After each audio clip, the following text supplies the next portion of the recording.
Os ursos de 2025. Quem ficou em baixa e quais são as surpresas do ano?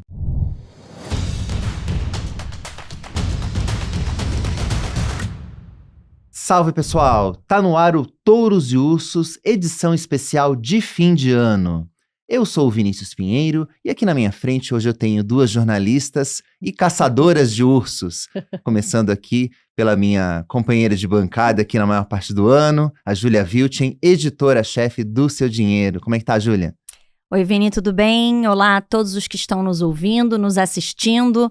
Vamos falar aí de quem esteve em baixa nesse ano. É isso mesmo. Bom, e hoje aqui do lado da Júlia nós temos a Paula Comaceto, que é jornalista dos portais, editora aqui de vídeos e diretora também aqui dos nossos programas, né, Paula? Como é que você tá? É verdade, tô bem nessa reta final de ano, justamente pra gente escolher esses ursos aí que não foram poucos, né? Ou não foram pequenos também, né? Grandes ursos esse ano pra gente falar aqui, né? Infelizmente, mas é a realidade. É isso mesmo. Como já é tradição aqui no Seu Dinheiro e no nosso programa, chegou o momento, né? Dezembro, aqui, as últimas semanas do ano, é o momento em que a gente escolhe os touros, os nossos destaques positivos do ano, e os ursos, que são os negativos. É a nossa maneira aqui de fazer a nossa própria retrospectiva. Enfim, os ursos são aqueles que estão em baixa, e a gente, tradicionalmente no programa, começa por eles, e também a gente vai fazer isso agora na nossa retrospectiva de 2025. Lembrando aqui que o critério para virar um urso não é gosto ou desgosto por nenhum dos indicados aqui. Realmente é aqueles que apareceram aqui de forma mais negativa no noticiário ao longo do ano. E lembrando que o urso de hoje pode ser o touro de amanhã e vice-versa, né? Justamente como acontece no mercado financeiro. E aqui a nossa ideia é apresentar para vocês os indicados aqui pela redação do Seu Dinheiro a Urso, e vocês podem comentar se vocês concordam com as nossas indicações, se vocês teriam aí outras ideias para Urso nesse ano, ou enfim, e comentar aqui o que vocês acharam deste prêmio. Bom, vamos começar. Eu acho que a nossa primeira categoria aqui, nós temos o Urso de Personalidade do Ano. E a gente está apresentando aqui em ordem alfabética, não é em ordem também de preferência, e vou começar então por você, Júlia. Pode apresentar para a gente aí o nosso primeiro indicado? O urso que eu vou falar, né, de personalidade, lembrando que personalidade pode abarcar aqui celebridades, políticos, empresários, enfim, são pessoas aí notáveis da sociedade. Eu escolhi aqui o empresário Daniel Vorcaro, que é o CEO e principal acionista do Banco Master. O Vorcaro foi preso no mês de novembro pela Polícia Federal no âmbito da Operação Compliance Zero, que investiga a emissão de títulos de crédito falsos por instituições financeiras.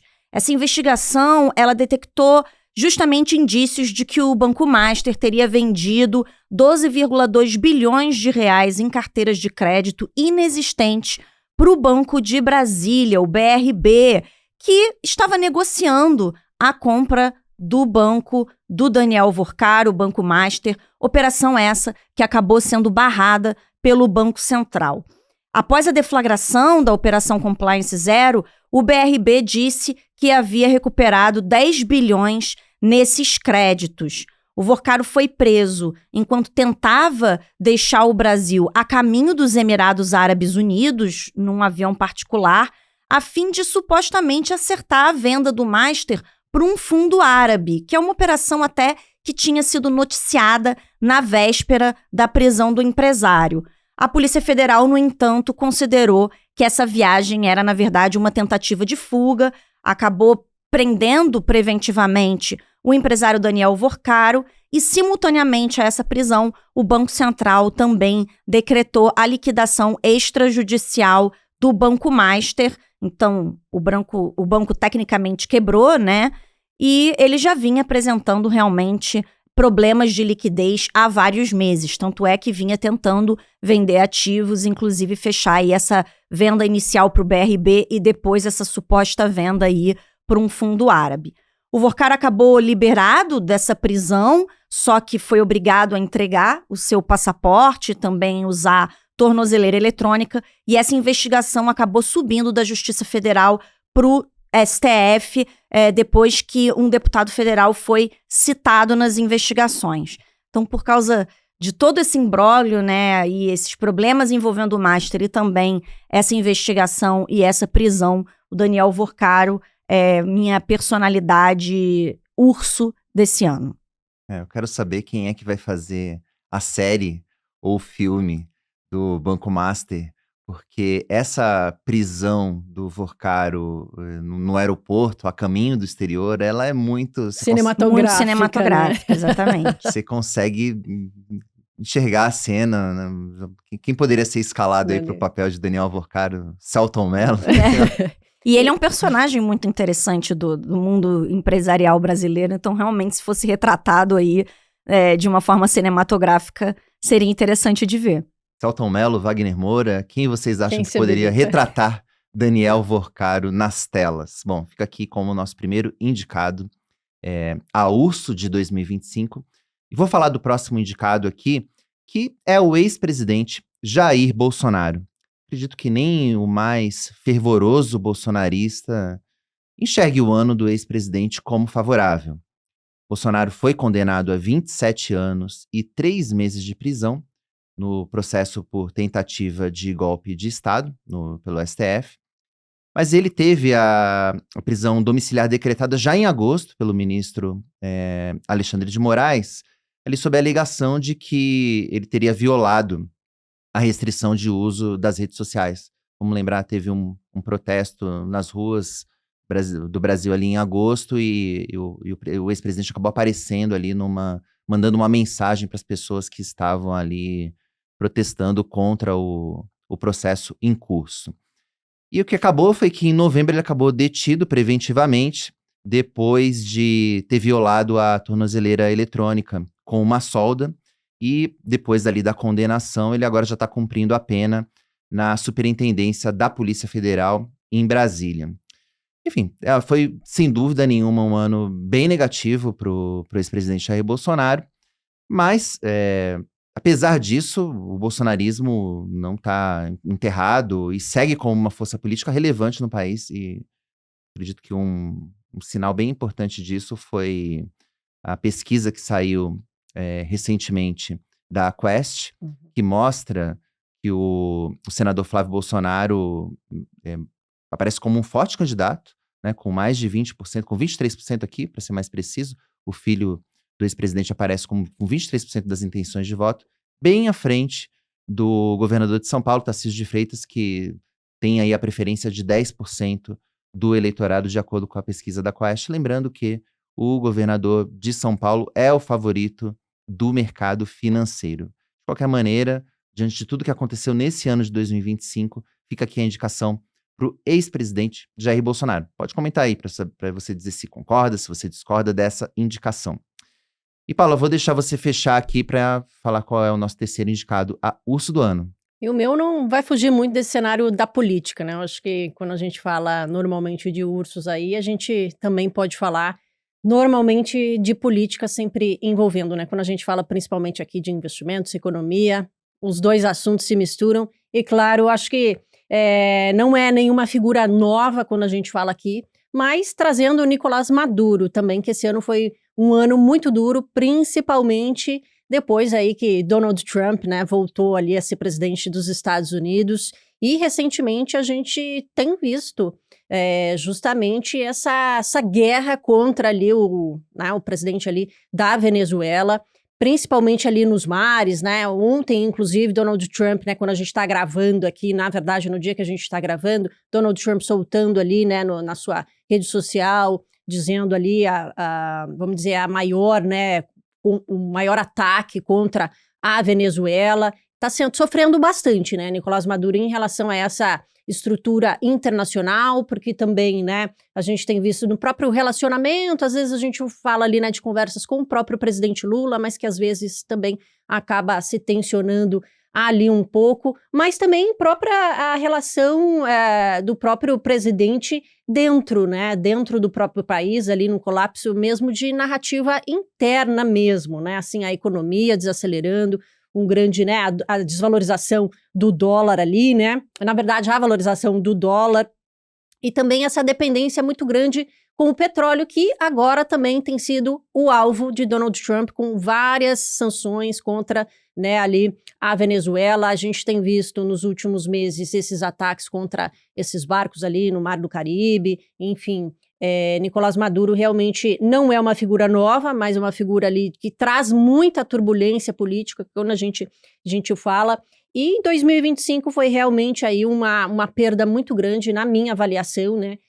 Principalmente na relação internacional, mas também com muitas pressões populares também, com a própria imigração, né, da própria população venezuelana, serviços mais precários. A gente tem visto essa desaceleração mesmo, enfim, da economia venezuelana e essa dependência muito forte do petróleo, que acaba também não tendo investimento real, né? Então, acho que a gente termina 2025 com ele muito mais fraco, acho que como persona e também aí como, enfim, que a gente vê na política mesmo. Acredito que um grande urso, mas que acabou realmente perdendo muita força recentemente. Vocês concordam? Eu acho que o Trump parece decidido a tirar o Maduro do poder, né, na Venezuela. Parece que é uma das metas aí que ele tomou para si no seu governo. A gente está vendo ali aquelas operações militares no Mar do Caribe, né? E até houve uma apreensão de um petroleiro venezuelano, até levanta temores aí em relação a como podem ficar os preços do petróleo se a situação escalar ali na região. E ele está com uma grande fraqueza interna também, né? Perda de apoio popular. Existe uma diáspora grande de venezuelanos pelo mundo, inclusive aqui no Brasil. Então, realmente, eu acho que talvez o governo de Maduro esteja realmente caminhando para um final, né?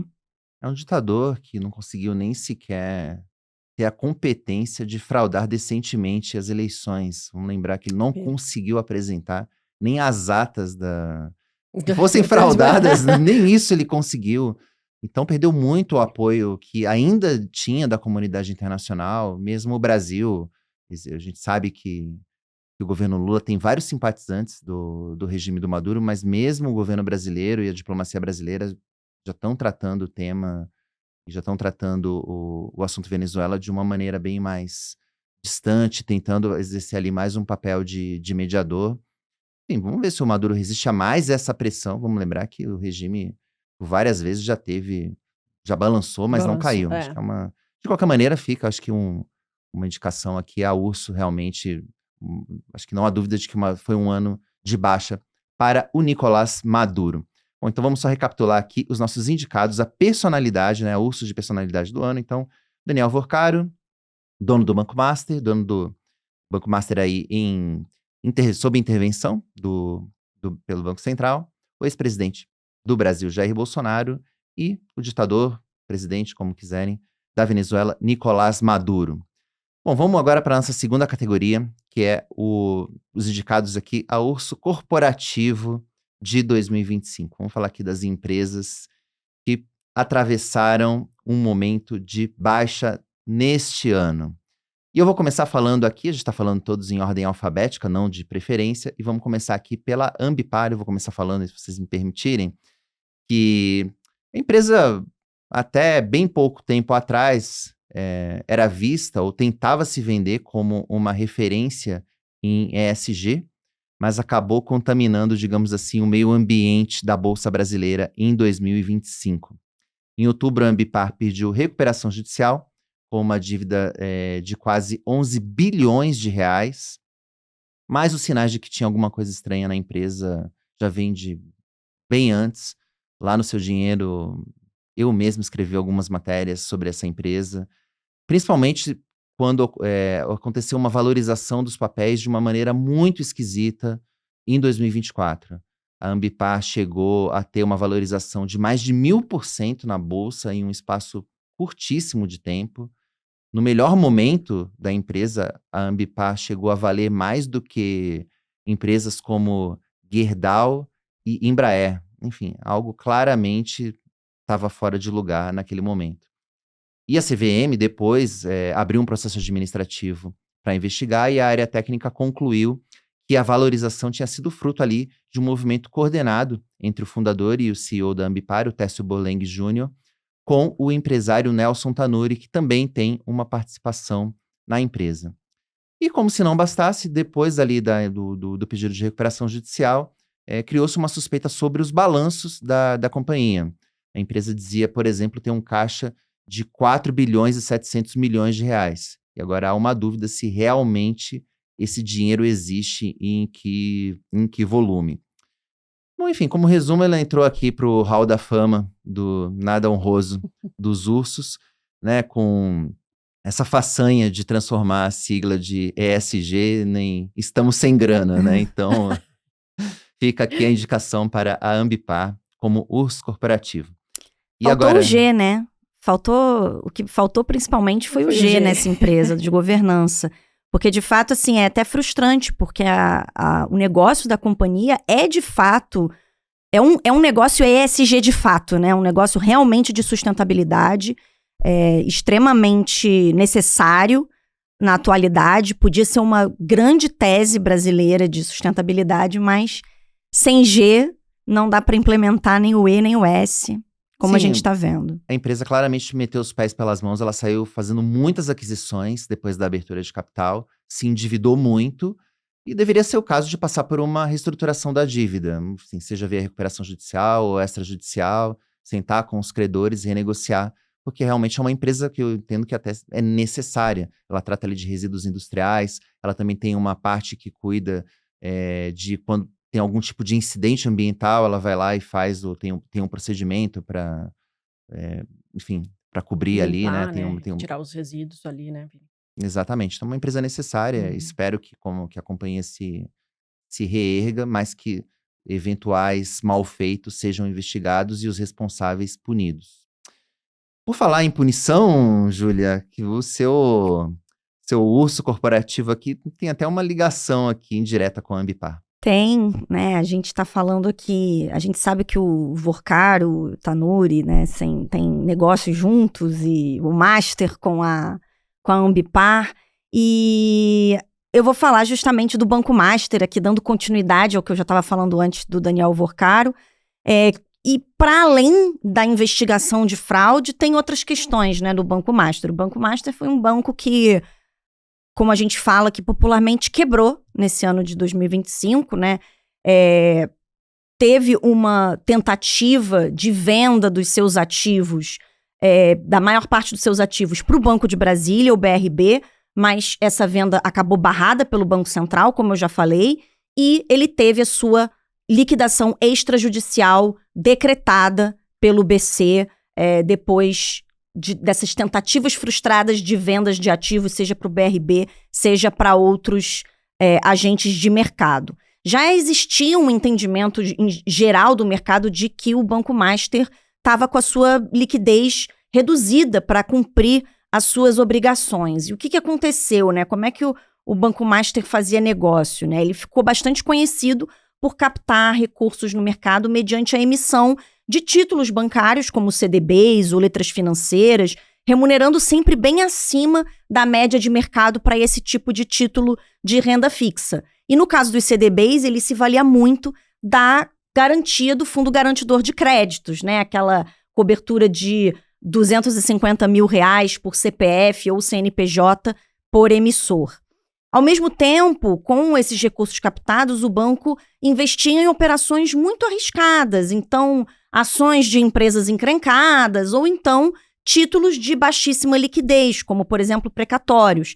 Então existia um descasamento, né, das suas obrigações, que eram essas captações extremamente líquidas e com juros altíssimos, remunerações altíssimas para os investidores, e esse retorno imprevisível dos investimentos que o Banco Master fazia.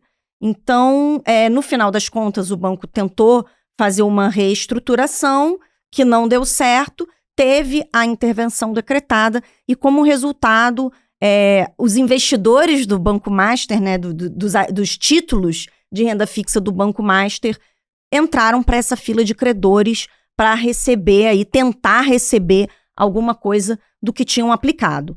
No caso dos títulos cobertos pelo FGC, teve 1,6 milhão de pessoas que investiram nos CDBs do Master e que entraram na fila aí de pagamentos do FGC, que realmente faz os pagamentos de forma bastante eficiente. Talvez muitas pessoas que estejam nos ouvindo agora estejam entre esses credores aí do Master que compraram os CDBs do banco e totalizaram, né, esses investimentos totalizaram 41 bilhões de reais em garantias, que representa cerca de 1/4 dos recursos do FGC. Então é coisa pra caramba, mas o FGC diz que tem plenas condições de pagar esse pessoal todo, então essas pessoas aí entraram na fila das garantias do FGC. Mas fora esses credores, também teve aqueles investidores que compraram papéis que ou compraram acima de 250 mil, ficando fora da garantia, ou então que compraram as letras financeiras, que não tem a cobertura do FGC. Então, a gente viu aí diversas empresas, como a Oncoclínicas, por exemplo, que admitiu isso, a SEDAI, que é a empresa de saneamento do Rio de Janeiro, e vários fundos de pensão municipais que admitiram ter exposição a esses títulos, e a eles só resta realmente entrar ali na fila de credores e ver se vai sobrar alguma coisa para receber pelo menos uma parte do que foi investido. Então, aí quando um banco quebra, a gente vê uma cadeia aí extensa de prejuízos, né? Não é só o banco que é um urso, mas todos aqueles que investiram em ativos do banco. Então, por causa disso, o Master é o meu urso corporativo desse ano. Grande caso, e vamos ver agora como que vai ser feito também para a gente evitar esse tipo de caso também, né? Porque muitos bancos se valem, né, do FGC como propaganda para vender aí os seus CDBs, LCIs, LCAs para o grande público. Ali, né? Com rendimento muito acima do que a gente vê normalmente. Isso é uma lição também para as pessoas, e uma perspectiva de retorno maior, ela implica num risco maior também. Então, o investidor precisa ter isso em mente. As pessoas que investiram no Master certamente vão receber até os 250 mil reais ali. O FGC, claro, é uma instituição que tem recursos para honrar e, enfim, já se mostrou como realmente um seguro contra problemas nos bancos, mas não é para você colocar todas as suas fichas num banco, enfim, no qual você nem conhece. As primeiras pessoas nem sabiam o que o Master fazia, sabe? Tudo isso que você falou, que ele pegava o dinheiro e aplicava. Eu tenho certeza que 99% das pessoas que investiram nos CDBs do Master não sabiam o que o banco fazia. Investiram no banco simplesmente porque tinha a garantia do fundo garantidor. Então, essa é uma maneira muito errada de investir. E digo mais, para ganhar 120% do CDI, também nem me parece um risco-retorno interessante. Com um CDI de 15%, você ganhar 15% já não tá bom. Então, assim, me parece, assim, claro, quem investiu um pouquinho ali, tudo bem, vai receber o dinheiro, mas lembrando também que os recursos, a garantia do FGC, ela vale até 250 mil reais e o rendimento só é válido até o dia em que o Banco Central decretou a intervenção.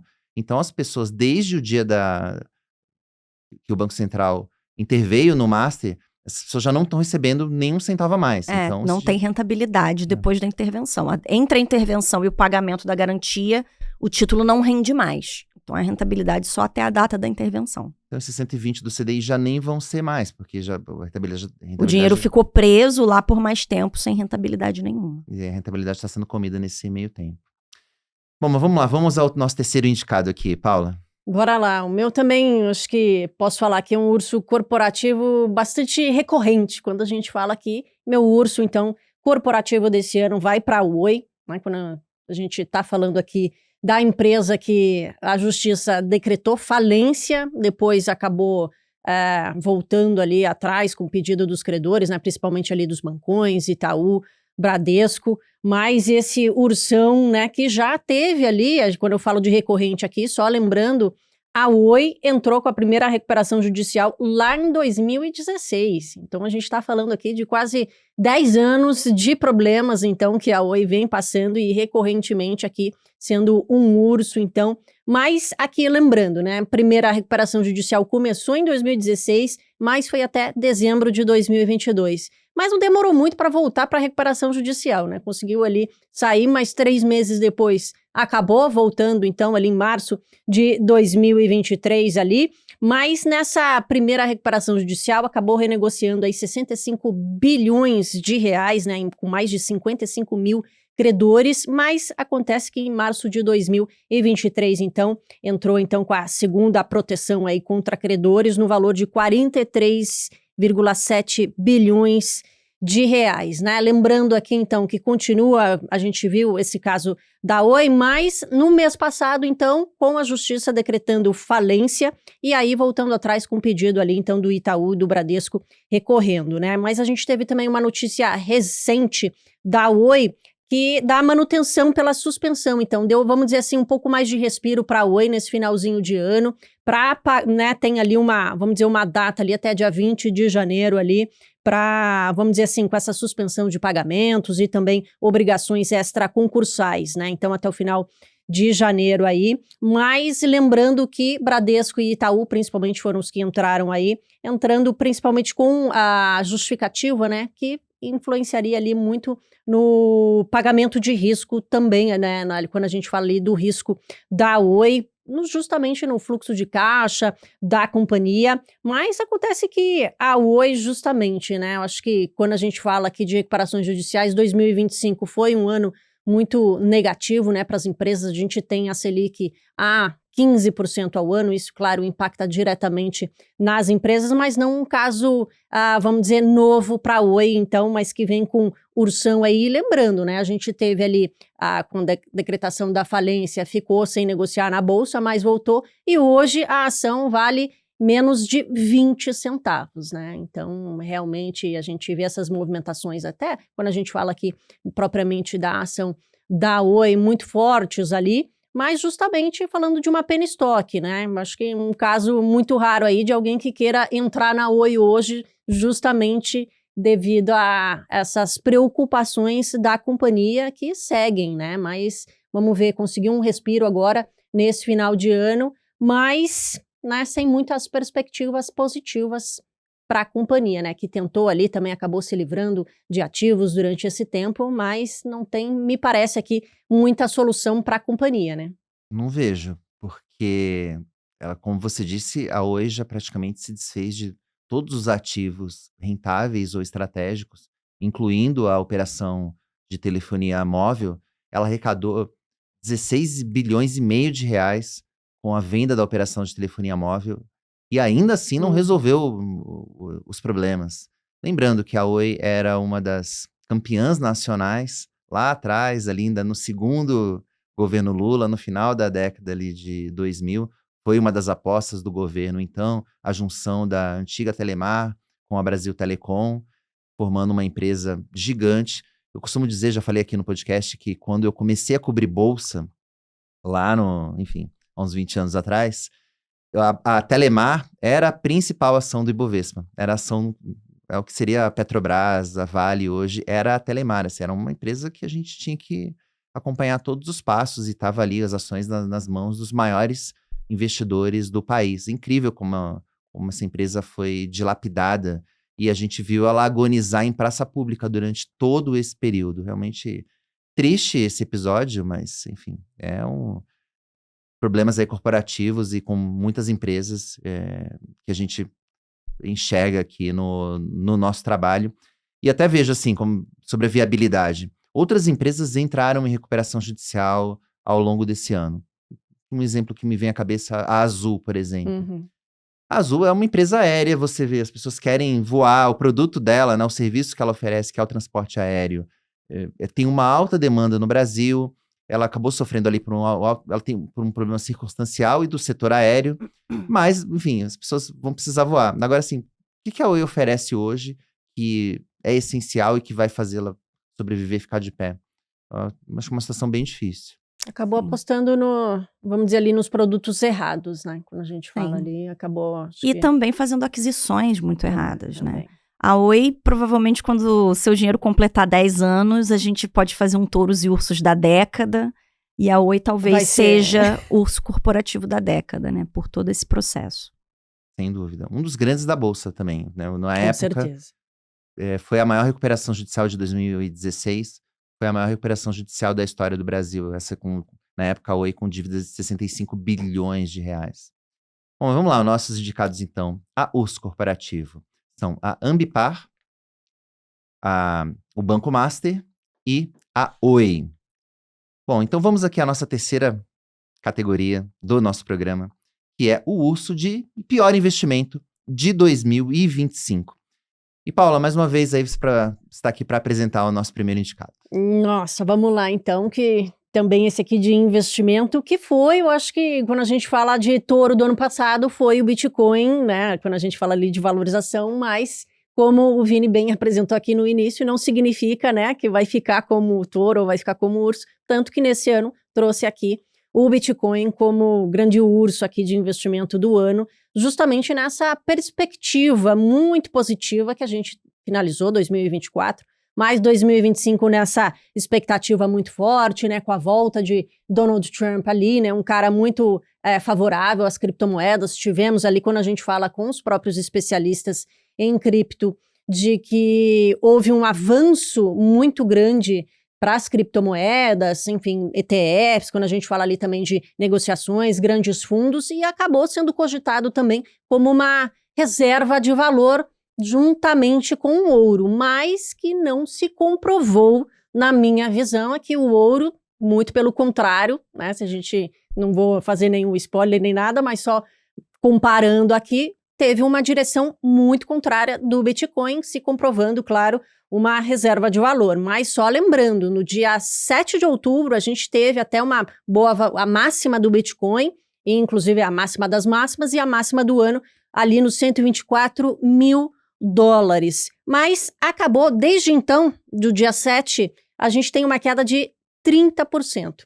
Então, realmente, ali, essa perspectiva de que a gente falaria, né, quando a gente viu 120 mil ali, quando é que vai chegar no 150 mil?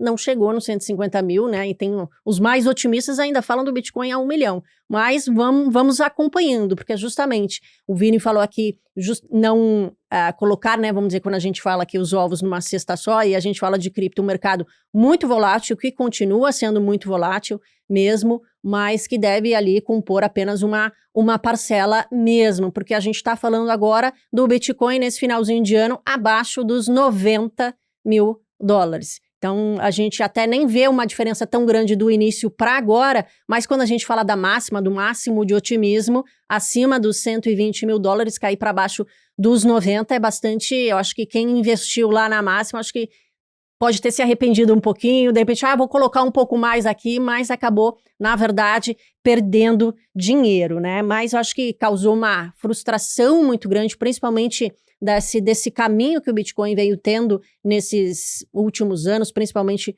2024, mas que não teve esse resultado em 2025. E isso aqui também, esperando, né, quando a gente fala aqui de uma forte valorização desse ano, né? Na verdade, muito pelo contrário, os fundos acabaram realizando, tirando, acho que com aquela máxima, acabaram realizando os lucros. A gente teve também uma retração ali do fluxo global também ali para as criptomoedas, então houve muitas reduções e, claro, ali eu acho que a ausência também dos próprios catalisadores, quando a gente fala aqui dos gatilhos para o próprio Bitcoin, né? Quando a gente fala aqui das criptomoedas, mas acabou, acho que nesse finalzinho de ano aqui, deixando bastante a desejar dos investidores de cripto aí que estavam esperando tanto alcançar 150 mil dólares, mas pelo jeito, capaz ali, eu acho que de nem fechar nos 100 mil, mas claro, né, muita volatilidade, a gente pode ver umas movimentações muito grandes aqui até o fim do ano, mas acho que não vai chegar a passar não, hein? Acho que é por isso que eu coloco ele aqui como grande urso de investimento. Eu diria que se a gente tivesse uma categoria decepção de 2025, o Bitcoin certamente também seria um dos indicados, porque havia uma perspectiva muito favorável para a principal criptomoeda do mercado, com a vitória do Donald Trump e a maior regulamentação das criptomoedas. Havia essa expectativa de que essas seriam aí travas para o preço disparar nesse ano de 2025, e isso até aconteceu, como você colocou, mas essa alta acabou não se sustentando ao longo do ano. Minha dúvida é se a gente vai entrar num novo inverno cripto, ou seja, um longo período de baixa do Bitcoin, como a gente viu, por exemplo, em 2022, ou se é só, enfim, uma baixa passageira. E como você colocou, a gente pode estar falando aqui, e esse mercado é tão volátil que a gente está colocando o Bitcoin como urso, e na hora que as pessoas estiverem assistindo a gente, provavelmente o Bitcoin já virou um touro e a gente está desatualizado aqui. Enfim, essa é a dinâmica do mercado de criptomoedas, e quem investe nesse mercado precisa ter estômago para isso. Bom, então fica aqui o Bitcoin como nosso primeiro indicado, e eu vou falar do nosso segundo indicado, que é uma moeda de verdade, digamos assim. O nosso segundo indicado aqui como pior investimento de 2025 vai para o dólar, depois de... Eu acho que a dinâmica do dólar é, de certa maneira, semelhante à do Bitcoin, porque a moeda norte-americana fechou o ano passado perto das suas máximas em relação ao real, e na hora que eu estiver falando do dólar aqui, é dólar contra real, principalmente, e os nossos programas e o que a gente ouvia naquele momento é que o dólar, céu é o limite para o dólar, né? Havia um grande movimento de aversão a risco naquele final de ano de 2024, e também uma perspectiva ali de que o Donald Trump e o governo Trump pudesse atrair ainda mais recursos para os Estados Unidos assim que ele assumisse o poder.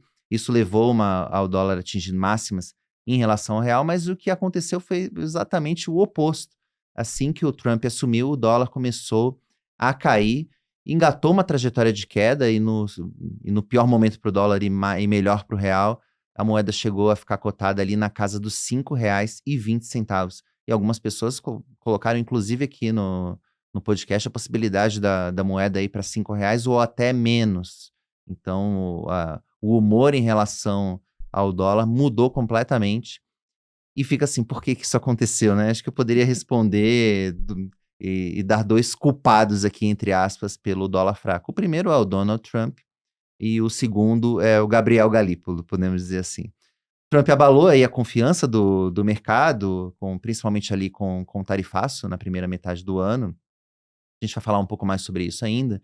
E enquanto isso, aqui no Brasil, a gente teve o Banco Central, comandado pelo Gabriel Galípolo, dando um choque de juros, elevando a Selic para o patamar de 15% ao ano. Estamos falando aí do maior nível em quase 2 décadas dos juros no Brasil, realmente um nível muito restritivo. E com isso, a chance, né, quando um estrangeiro vê uma chance de aplicar recursos a uma taxa dessas, acaba fazendo fila para o dinheiro entrar aqui no Brasil. Então, por essa relação também oferta e demanda, né, muita demanda por real para ser aplicado aqui no Brasil a R$ 15, e, enfim, e menos oferta, também com o dólar mais fraco lá fora por conta do tarifaço, levou aí uma valorização do real em relação ao dólar. Mas é importante, eu não sei se você ia falar isso, Júlia, mas eu vou falar aqui, que a gente, né, desde o começo do Seu Dinheiro, é algo que a gente sempre fala, a gente é até chato nesse sentido, que a gente sempre diz que é muito importante manter uma parcela dos recursos da carteira em dólar. É aquele guarda-chuva que você pode usar, enfim, é o guarda-chuva com o ônus e o bônus de ter um guarda-chuva, né? O ônus é assim, tá aquele dia de sol, você tem que carregar aquele trambolho para cima e para baixo. Mas quando as nuvens carregam e vem um temporal por aí, você consegue ali pelo menos se proteger. Enfim, não se salva completamente, mas consegue ali se proteger do pior de uma tempestade. E exatamente essa função do dólar. Em momentos de aversão a risco, que a gente viveu, como eu falei aqui, há pouco tempo, né? No final do ano passado, a gente estava vivendo um momento assim. O dólar, né, assim, é a primeira variável que pega, né? Então, é o primeiro refúgio dos investidores em momentos mais arriscados, de maior incerteza. E a gente, inclusive, está vendo no momento que a gente está gravando aqui esse programa, né? O dólar vivendo um momento, né? Encerrando esse ano já também num ciclo de alta. Não sabemos se vai parar ou não, mas o dólar voltando para o patamar de R$ 5,50. De qualquer maneira, fica aqui como indicado a urso de pior investimento, porque foi, né? Saindo de 6,20 para 5,50, enfim, acabou aqui registrando um dos piores desempenhos do ano. Mas vamos lá, Júlia, você encerra aí o bloco dos piores investimentos. Eu escolhi como urso, né, como pior investimento, entre os piores investimentos do ano, o petróleo, porque a gente está vendo aí o preço do petróleo caindo mais de 20% no acumulado do ano, né? Tanto o WTI, que é a referência no mercado americano, quanto o Brent, que é a referência no mundo, na Europa, aqui no Brasil também, que é a referência da Petrobras. E o barril está sendo negociado dos dois tipos também principais aí, abaixo de $60, né? Sendo negociado aí a 50 e poucos dólares cada um. Sendo que no início do ano, essa cotação superava os $70 aí em ambos os casos. E o que está acontecendo, né? O mercado está passando por um momento de excesso de oferta da commodity e uma demanda mais fraca. Então a gente está vendo aí os grandes produtores, como os países aí que compõem a OPEP, os próprios Estados Unidos, não estão desacelerando a sua produção de petróleo, né? E, ao mesmo tempo, a gente está vendo, por exemplo, a economia chinesa aí patinando, que é um dos grandes consumidores de petróleo no mundo, e outros fenômenos também, como o aumento da eletrificação de veículos, né, o que diminui a demanda por combustíveis, e também a proliferação aí de outras fontes de energia, as fontes chamadas alternativas, né, as fontes limpas de energia se proliferando no mundo. Então, o uso também de petróleo e derivados reduzindo aí para a produção energética e também de eletricidade. E mais recentemente, o petróleo ganhou uma nova pressão de baixa com a perspectiva de encerramento da guerra entre Rússia e Ucrânia. A gente está vendo aí que as conversas em direção a um acordo de paz estão avançando, né? E com isso, se o conflito de fato terminar, vai ser uma coisa boa, na verdade, né? Ótimo para o leste europeu, ótimo para a Ucrânia, ótimo para o mundo, né? Uma guerra a menos. Mas, de fato, as sanções sobre o petróleo russo seriam levantadas. A Rússia também é uma grande produtora de petróleo. E aí a gente tenderia a ver também um aumento, um incremento da oferta da commodity no mundo. Mais uma pressão aí baixista para os preços do petróleo. E com isso, a gente tem aí o petróleo como um dos grandes ursos do ano, embora as petroleiras não estejam entre os ursos, né? Mas a commodity em si, com certeza, está entre um dos piores desempenhos aí de 2025. Então temos Bitcoin, dólar e petróleo aqui como indicados a urso de pior investimento de 2025. Deixa aí seu comentário para você. Quem foi o pior? Qual foi o pior investimento deste ano?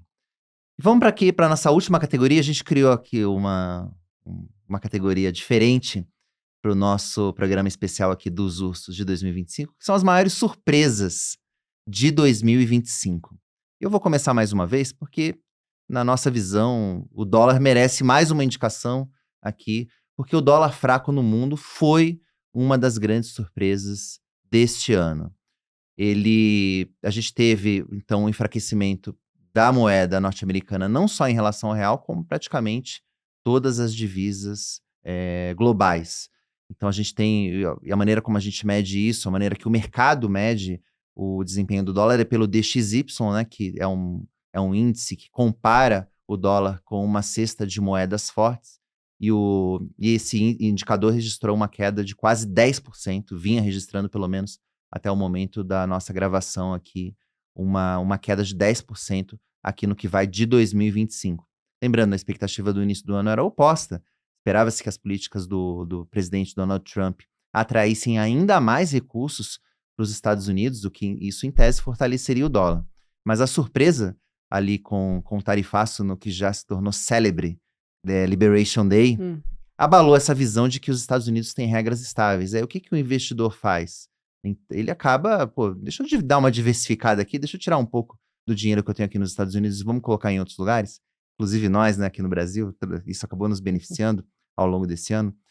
E não sei se, acho que aquela imagem do Trump segurando com uma tabuleta, cartolina com as tarifas, para mim para mim já é uma das imagens de 2025. E lembrando que, apesar de que o Trump não estava exatamente querendo abalar a confiança do mundo nos Estados Unidos, ele tinha, sim, um interesse em tornar o dólar mais fraco, né? Para tornar os produtos americanos mais competitivos no mundo. Então, enfim, talvez por linhas tortas, ele tenha atingido aí um dos seus principais objetivos e uma das suas principais promessas de campanha. O famoso atirou no que viu e acertou no que não viu. E você tem ainda, mesmo provocado pelas próprias políticas dele, a gente ainda teve ali no final do primeiro semestre ali a aprovação da One Big Beautiful Bill, que, enfim, também contrariou a expectativa do mercado de que um governo Trump seria fiscalmente mais responsável. Os Estados Unidos enfrentam um déficit nas contas públicas enorme, e havia uma expectativa ali, inclusive, de que com a chegada do Elon Musk, formando ali o DOGE, que é o departamento ali que seria responsável por cortar os gastos, de que eles conseguissem controlar esse déficit. Essa expectativa se contrariou totalmente quando o Trump apresentou uma proposta de orçamento que acaba ampliando ali isenções fiscais, e, enfim, pode ser positivo eventualmente para a economia, mas é muito ruim para o fiscal, e isso acaba também ajudando a enfraquecer o dólar, sem falar no processo de queda de juros que a gente está vendo lá nos Estados Unidos, que também ajuda a tornar o dólar mais fraco em relação a outras moedas. Então fica aqui essa surpresa, né, do dólar fraco no mundo como primeiro indicado aqui do nosso programa. E, Júlia, qual é a nossa segunda surpresa? A minha surpresa do ano foi a inflação brasileira de fato convergindo para a meta. A gente viu no final de 2024, início de 2025, os economistas de mercado projetavam uma inflação em 2025 de 4,9%, IPCA, né, que é bem acima da meta de 3% para o ano e também acima do teto da meta. A gente tem uma banda aí de variação de 1,5 ponto percentual para mais e para menos, então o teto da meta é 4,5%. Então, no início do ano, os economistas de mercado esperavam uma inflação de 4,9%, que é acima do teto, ou seja, que iria estourar aí o teto da meta, o que não é um bom sinal aí para o Banco Central e não é um bom sinal para os brasileiros, né? Essa era a expectativa lá no fim de 2024 e início de 2025. Só que o último boletim Focus, que saiu em relação ao dia que a gente está gravando esse programa, já projeta uma inflação dentro da banda de tolerância, a 4,36%. A gente viu o processo de aperto monetário ao longo do ano. Lá no mês de junho, a Selic chegou à sua máxima nesse ciclo de alta, que foi 15%. E o discurso do Banco Central se mantendo muito duro. Então, assim, apesar de todos os nossos problemas fiscais, né, do nosso fiscal frouxo aqui no Brasil, a gente conseguiu, pela política monetária, manter ali, domar a inflação, e ela de fato foi convergindo em direção à meta, e agora provavelmente vai terminar aí pelo menos abaixo do teto de 4,5%. Em relação à data que a gente está gravando, o IPCA acumulado nos últimos 12 meses, até novembro, é de 4,46%, também dentro dessa banda. Então, provavelmente, nesse ano de 2025, o Galípolo vai conseguir cumprir a sua missão, o mandato aí do Banco Central, e convergir, de fato, a inflação para a meta, o que é uma surpresa, uma das grandes surpresas aí de 2025. Sem cartinha de Galípolo, então, esse ano. Sem cartinha, exatamente. E você colocou o Focus na casa dos 4,9% no começo do ano, mas informalmente no mercado se falava de uma inflação bem mais alta. Você tinha gestores aí projetando um IPCA de 7% para mais nesse ano. Muita gente falando de dominância fiscal, que é aquele cenário em que a política monetária não tem resultado, porque é o fiscal que, né, como o próprio nome diz, o fiscal é que domina. Acho que havia muitas projeções catastróficas com relação à inflação para esse ano de 2025. Então, realmente, para mim, é uma grande surpresa essa inflação. Ela continua acima da meta, vamos lembrar, a meta é de 3%, ela está dentro da faixa de tolerância, que é de 1,5 ponto percentual para mais ou para menos, mas, de qualquer maneira, entendo que é uma grande vitória em relação ao cenário que se desenhava no começo do ano. Porque 2024 veio grande preocupação, né? A gente viu todo aquele desempenho, principalmente quando a gente fala aqui de mercado também, né? Dos ativos de risco, mas 2024 a gente terminou aqui com uma projeção muito pior. Eu acho que realmente concordo também, uma surpresa aí também por aqui essa inflação dentro do teto da meta. Então, Paulo, aproveita que você já está com o Vamos microfone, lá, né? para falar o nosso terceiro indicado. Então, o terceiro, como surpresa, acho que não tem aqui como fugir também, do tarifaço né, dos Estados Unidos contra o Brasil, que foi uma grande surpresa, porque até então, né, quando a gente fala aqui das tarifas, claro que a gente já sabia das tarifas de Donald Trump, enfim, ali no famoso dia da libertação, dia 2 de abril.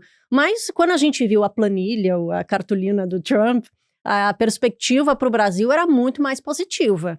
A gente tinha ali, Brasil acabou ficando com só 10% de tarifa, enquanto outros países ficaram com 50%, né? Quando a gente viu ali aquela proposta do Trump, com as tarifas ali de 10 a 50 para mais de 180 países, né? A gente já falou aqui justamente dessa, vamos dizer, uma das fotos do ano aí seria, né, o Trump com aquela cartolina ali mostrando justamente essas tarifas. Mas veio uma grande surpresa ali no dia 9 de julho com uma cartinha que também, né, acho que grande surpresa também, tinha ali motivos políticos envolvendo inclusive esse presidente Jair Bolsonaro, que a situação acabou piorando, né? A gente viu aquela tensão, né, de envolver, vamos dizer assim, a política junto com a economia. Não tinha uma justificativa plausível naquela carta de colocar mais 40% de tarifa sobre produtos brasileiros. A gente, no começo, tinha aquela relação, então, muito trincada entre Donald Trump e o presidente Lula, mas que foi também se resolvendo ao longo do tempo. Acho que a diplomacia trabalhando muito nos bastidores, então trazendo essa, vamos dizer, foi retirada, né? Foram retiradas essas tarifas, mas eu acho que como grande surpresa ali negativa veio no dia 9, grandes tensões ali também quando a gente fala das próprias negociações, né? O ministro da Fazenda, Fernando Haddad, tinha ali os encontros com Scott Bessent, foram cancelados, mas, na verdade, a situação melhorou ali com a grande química. Anunciada ali Ninguém pelo contava com a química. Ninguém contava com a química. Com a química do Trump com o Lula, isso acabou ali se desenrolando em, vamos dizer, acontecimentos mais positivos, mas trouxe grande preocupação, principalmente ali para o setor agro, né? A gente viu também a retirada ali também sobre produtos como carnes, café logo depois, mas acontece ali que foi uma surpresa muito negativa e a gente realmente falando muito ali no noticiário, os ativos de risco também sofrendo bastante com essa grande preocupação, porque, né, diminui a concorrência por lá, mas foi uma grande surpresa negativa ali, mas conseguimos, acho que, resolver grande parte desse problema aqui mais para o final do ano. Acho que realmente, mas a surpresa acabou, né, sendo negativa ali, mas se dissipando, vamos dizer, mais nesse decorrer de fim de ano. Não, ninguém esperava, foi uma surpresa. Até porque o Brasil é um dos poucos países que tem déficit comercial com os Estados Unidos. Então, a gente parecia imune às tarifas. Então, quando eu estava de férias, quando surgiu o anúncio, eu falei, não é possível, isso aqui não... E a carta não justificava também, né? Exato, não. Existiu uma justificativa política, né? E no fim o Trump foi obrigado a recuar porque ele tem interesse que os juros caiam, né, nos Estados Unidos. E essas tarifas completamente injustificadas e desnecessárias acabaram batendo na inflação por lá. Ele se viu numa situação difícil ali ante essa questão dos preços e foi obrigado a recuar, mas daquele jeito Trump, né? Fingindo que, na verdade, houve uma negociação e que ele saiu por cima, saiu ganhando. Olha, eu pressionei o Brasil e deu certo, mas, na verdade, ele que precisou voltar atrás. Por necessidade mesmo. E mais uma vez, como a Paula falou, a diplomacia brasileira trabalhando bem. Eu mesmo aqui, na época do auge ali do tarifaço, me perguntei, cadê a diplomacia? Esse pessoal não está trabalhando? E estavam ali realmente exercendo o ofício realmente da diplomacia, que não é fazer as coisas com alarde, e sim nos bastidores. Me parece que eles trabalharam muito bem aqui, então fica o meu touro informal aqui para a diplomacia brasileira nesse episódio. Bom, com isso a gente encerra a edição dos Ursos de 2025. Mais uma vez, deixa aqui o seu comentário, concorda com as nossas indicações? Deixamos de indicar alguém que não mandou bem nesse ano de 2025? Deixa aqui nos comentários para a gente saber. Vamos falar um pouco mais sobre os ursos e os que vocês escolheram no primeiro programa de 2026 aqui do Touros e Ursos. Antes de me despedir, claro, quero agradecer aqui a presença da Júlia Vilchen. Júlia, semana que vem temos os touros. Obrigada, Vini. Sim, semana que vem temos os touros. Vamos encerrar o ano falando de coisa boa. Isso aí, obrigado aí mais uma vez, Paula. Obrigada por me receberem aqui, é sempre um prazer estar junto com vocês aqui, uma honra.